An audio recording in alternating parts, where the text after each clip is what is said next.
Michael Harper was humiliated when the HOA president, Karen Williams, tried to stop him from trimming a tree on his own property. Karen's relentless need to control every neighbor made her actions infuriating and seemingly unstoppable. But at the critical moment, Michael revealed he was a state official with the authority to handle exactly these disputes, turning the situation completely around. And just wait until you see how this tense showdown unfolded and why justice in the end triumphed over bureaucracy.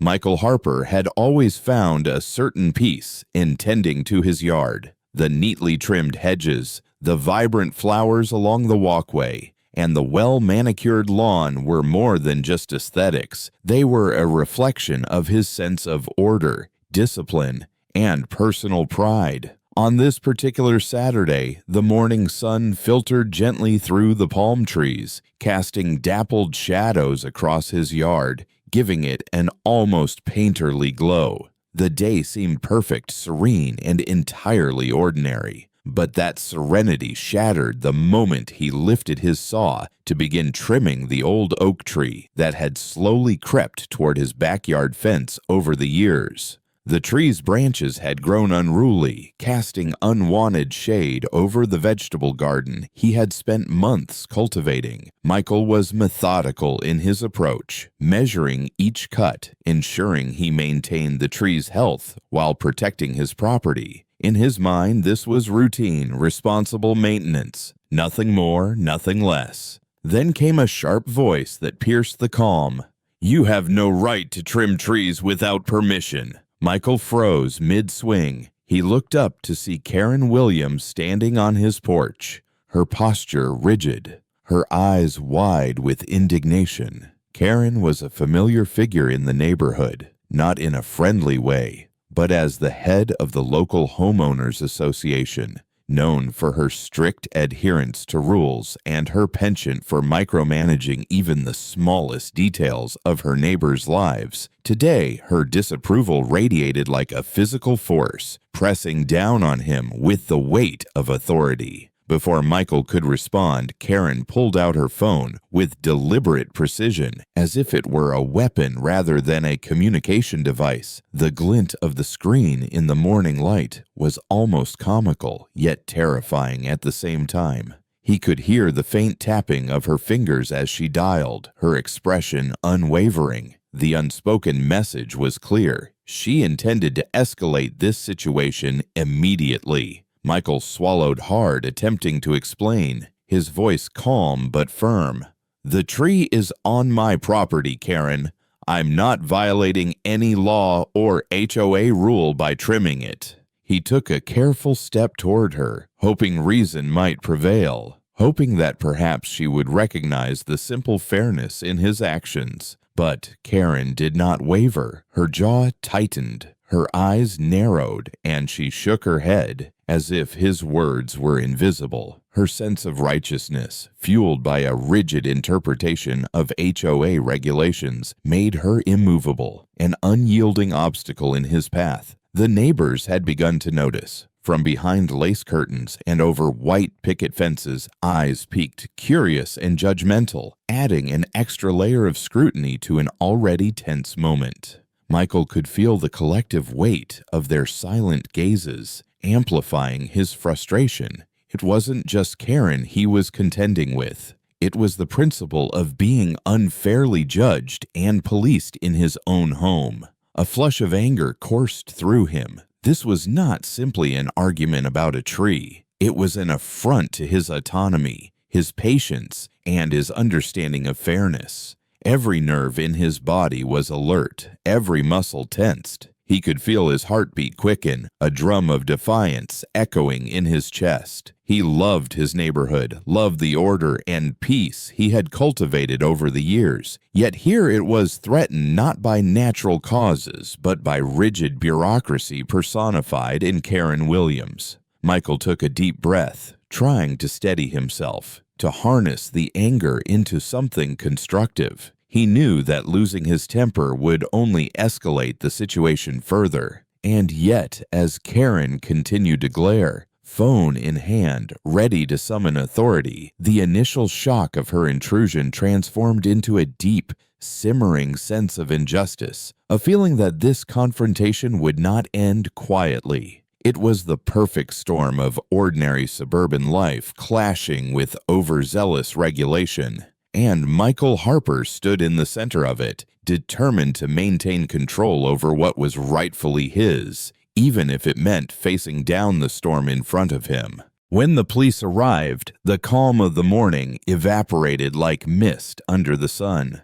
Michael Harper watched as two uniformed officers stepped onto his lawn, their expressions professional but cautious, scanning the scene as if assessing an invisible fault line. The neighbors, who had been quietly observing from behind blinds and fences, now pressed closer to windows and peered around corners, their curiosity almost tangible. Michael's chest tightened. He could feel the weight of dozens of eyes silently judging him. What had been a simple Saturday chore, trimming a tree, had transformed into a spectacle. He felt a deep humiliation settle over him, sharp and insistent. Here he was, Skies, in his own backyard, being treated like an offender, as though he had committed some serious breach of law. Every step he took, every movement with his saw, seemed exaggerated under the scrutiny, magnified by the presence of authority figures.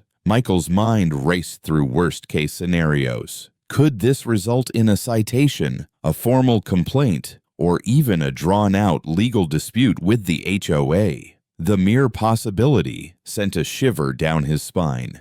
Karen Williams, standing a few feet away, seemed almost triumphant. Her posture rigid, shoulders squared, phone still in hand.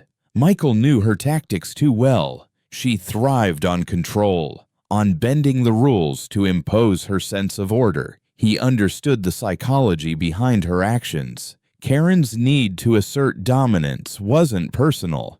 It was habitual, a compulsive drive to ensure everyone in the neighborhood followed her interpretation of regulations. Yet, understanding her motives did little to ease the sting of seeing her power wielded against him.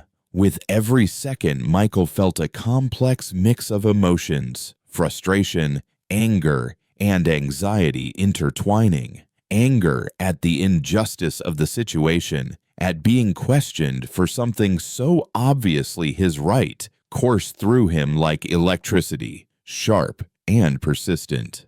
Anxiety, however, was heavier, slower, creeping beneath the surface.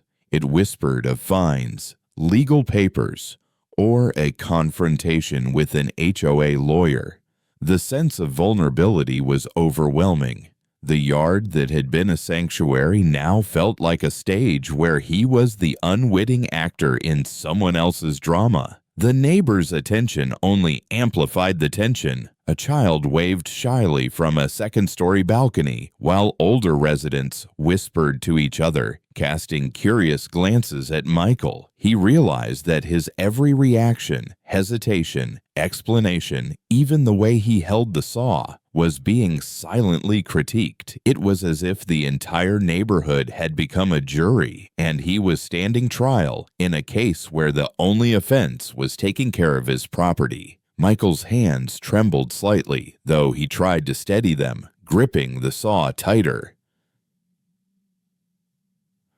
The clash between personal responsibility and external control created a gnawing sense of helplessness. He had spent years cultivating this yard, nurturing each plant, trimming each hedge with care.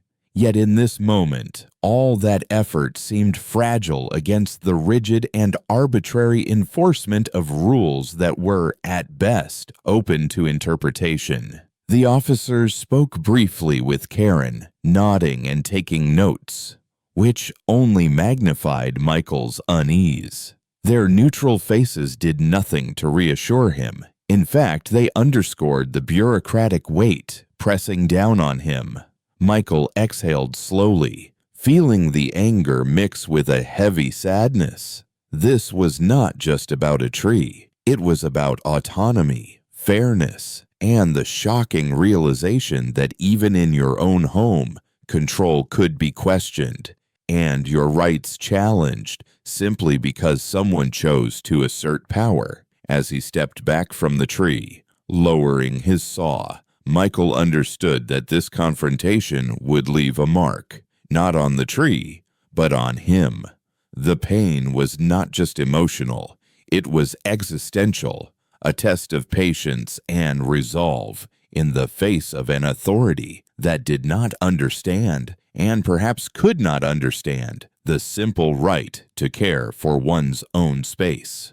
At the height of tension, Michael Harper took a slow, steadying breath. The saw in his hands felt heavier than before, as if the weight of the morning's confrontation had settled into it. Neighbors were still pressed against windows, their eyes wide, murmuring among themselves. The police officers maintained their neutral stance, glancing between Michael and Karen, seemingly unsure how to proceed. Karen herself, phone still in hand, looked unshakable, but Michael sensed the faint tremor in her posture, the small cracks in her aura of authority. Then Michael spoke, his voice calm but firm, carrying a clarity that cut through the morning haze of conflict. "You probably don't know who I am," he began, choosing each word carefully, measured yet confident.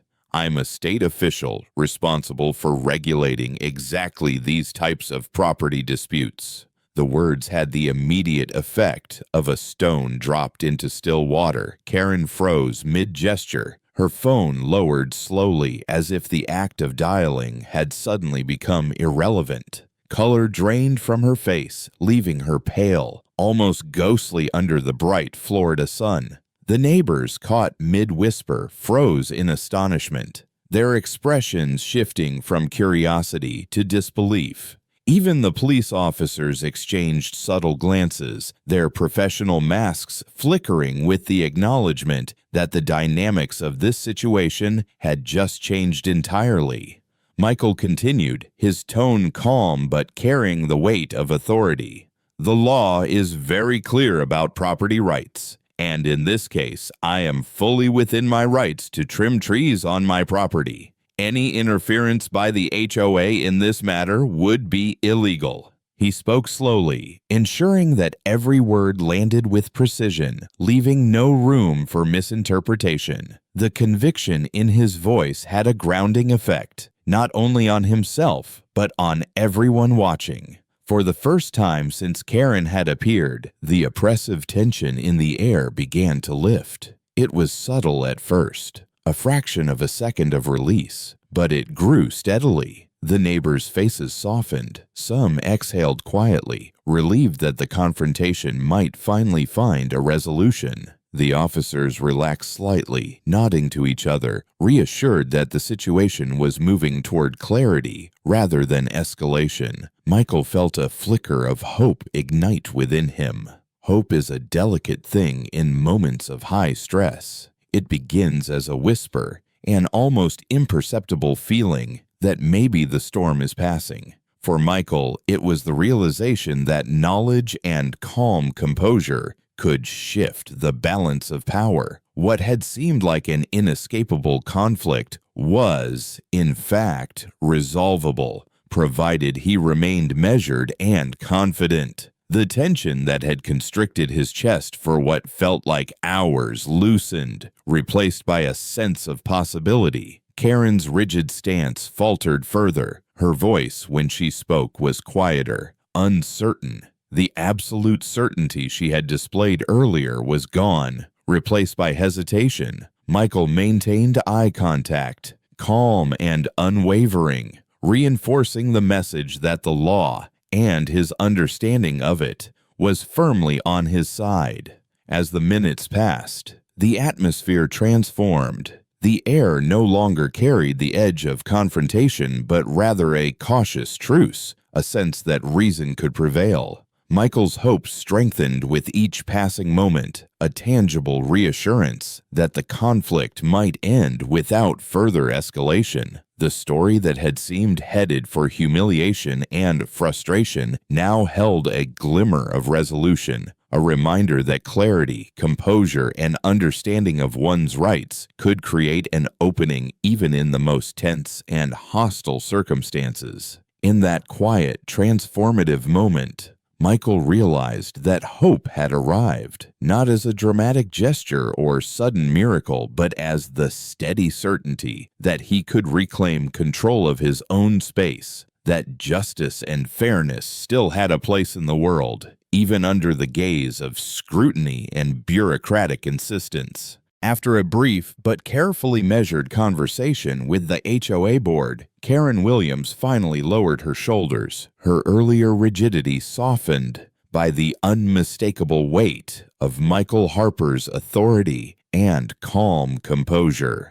A verbal warning was issued, though its tone was more a concession than a reprimand, and the tension that had gripped the neighborhood for hours began to dissolve. Michael could feel it in the air, the collective exhale of onlookers, the subtle easing of posture in those who had watched with bated breath. The battle, if it could even be called that, had been resolved without confrontation, without escalation, and without compromise of his rights. He returned to the tree, saw in hand, and began trimming once more.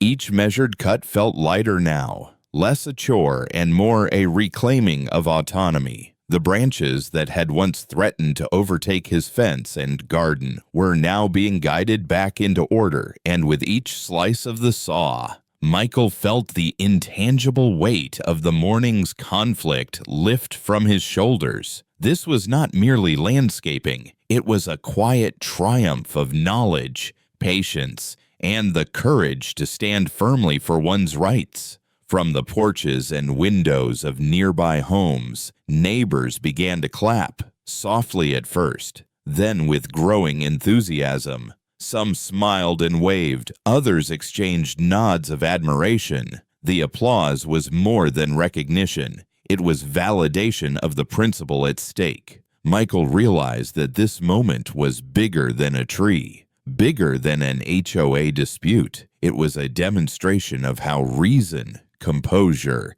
and awareness of one's rights could transform a potentially humiliating situation into a story of empowerment. As he worked, Michael reflected on the morning's events. What had begun with anger, humiliation, and anxiety had shifted to hope and ultimately to triumph. The transition had been subtle, almost imperceptible at times, but it was profound. By remaining calm, relying on his knowledge, and speaking with clarity, he had diffused what could have become an enduring conflict. Even Karen, with her long-standing reputation for control and rigidity, had been compelled to acknowledge the reality of the law and the fairness of Michael's actions. The story of the morning spread quickly through the neighborhood. Conversations floated across lawns and driveways. "Did you see how he handled Karen?" one neighbor would say. "He didn't argue. He just stated the facts and it worked," another would add. The narrative became less about the tree and more about the lesson it carried, that dignity, calmness, and preparedness could outshine rigid aggression, and that justice could prevail even in small, personal battles if approached wisely. Michael looked around his yard, now fully under his control again, and felt an extraordinary sense of satisfaction. There was a quiet joy in knowing that the principles he valued, fairness, autonomy, and reasoned action, had been upheld. More than that, there was inspiration in the realization that this outcome could serve as an example. Even in the face of overzealous bureaucracy, people could protect their rights and act with integrity. Triumph was not always loud or dramatic. Sometimes it was measured, thoughtful, and resolutely composed. By the time the sun reached its peak, the tree was trimmed, the yard restored to order, and Michael Harper stood back, looking at the fruits of both his labor and his steadfastness. The morning had begun with conflict and uncertainty, yet it ended with clarity, justice, and a profound sense of empowerment. The lesson lingered, Clear and enduring. Confidence in one's knowledge, combined with patience and calm action, could transform challenge into triumph, and in doing so, inspire others to believe in the power of reason over rigidity.